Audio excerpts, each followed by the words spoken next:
12 News at 10 starts right now.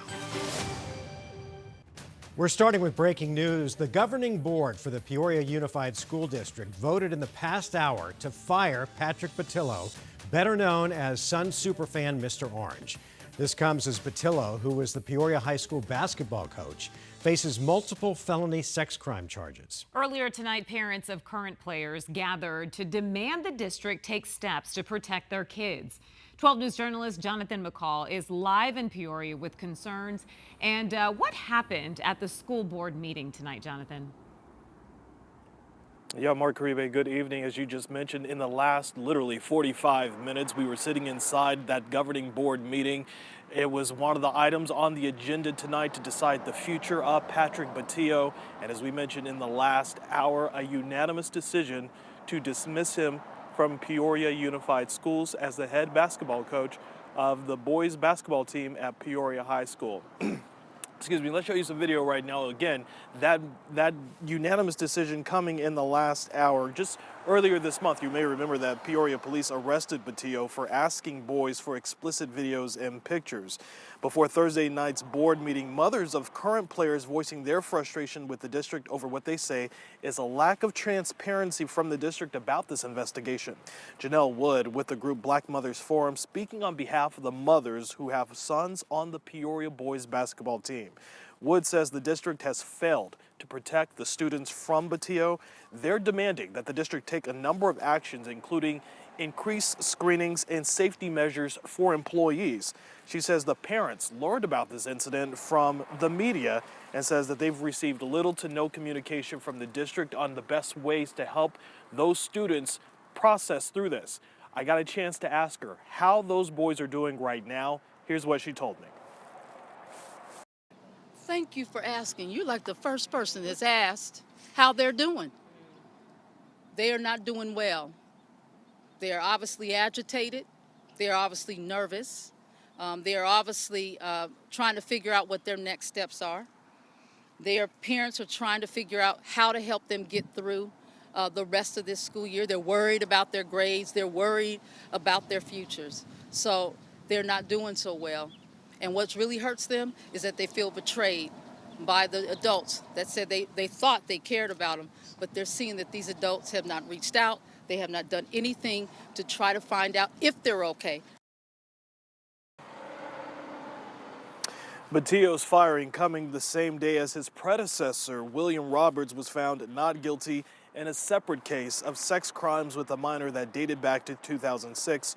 Roberts resigned as the school's head boys basketball coach in 2020 when those allegations surfaced, which then led Batio to ascending to that position. So something else we learned during tonight's meeting, one of the concerns from a lot of players and a lot of people was about the lack of student security. Tonight at the board meeting, the district voted to approve a new position, a director of school safety and security. That person will be in charge of making sure that every aspect of safety within the district is under scrutiny, is taken a look at, and will be investigated moving forward starting next school year. As for Batio himself, he has pleaded not guilty to those charges. He was indicted on those charges just yesterday. His next court date is set for June. We are live tonight in Glendale. I'm Jonathan McCall, 12 News. Jonathan, thanks. New at 10, Glendale police have made an arrest in the murder of a father and a husband almost 8 years after his death.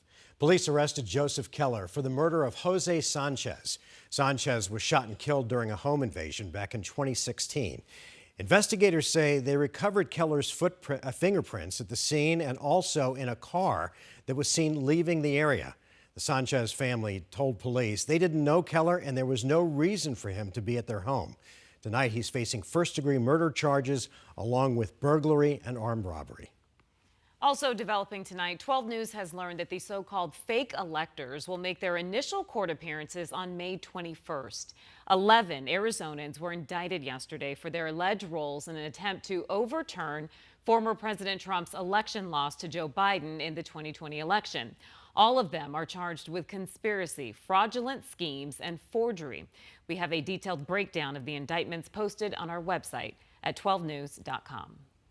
Tomorrow, a group of bipartisan lawmakers will continue their tours of Arizona's southern border. The group, hosted by the Bipartisan Policy Center, includes Arizona Congressman Greg Stanton and Juan Ciscomani, as well as lawmakers from California, Illinois, and New York.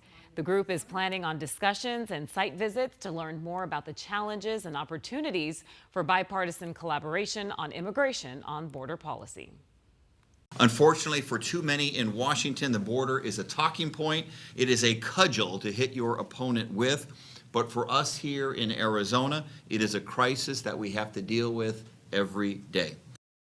Congressman Ciscomani then added that the group will cross into Mexico tomorrow to include points of views of those who go back and forth between Arizona and Sonora every day. Time to get a check of our forecast with meteorologist Ginger Jeffries. And Ginger, we had some wet weather up in the high country today. So what can we expect for tomorrow? Well, understand what rolled through today that did bring in not just rain, but fresh snow. That's just the outer bands of energy. And as we take a real close look, I've been checking in on my weather spotters, also checking our social websites to see if any of this is hitting the ground. And so far, no one reporting it making its way to the ground. So it just looks like some Virga on the live Doppler radar. But again, this is just the outer bands. Pretty interesting. Tomorrow, I'm looking for these clouds to really start building after the 4 o'clock hour. So look at the percentage of cloud cover that we're looking at. As the sun goes down, your pressure kind of relaxes a little bit. And that's when I think some of this moisture is going to be able to slide on in and bring about a little misting, let's say, and possibly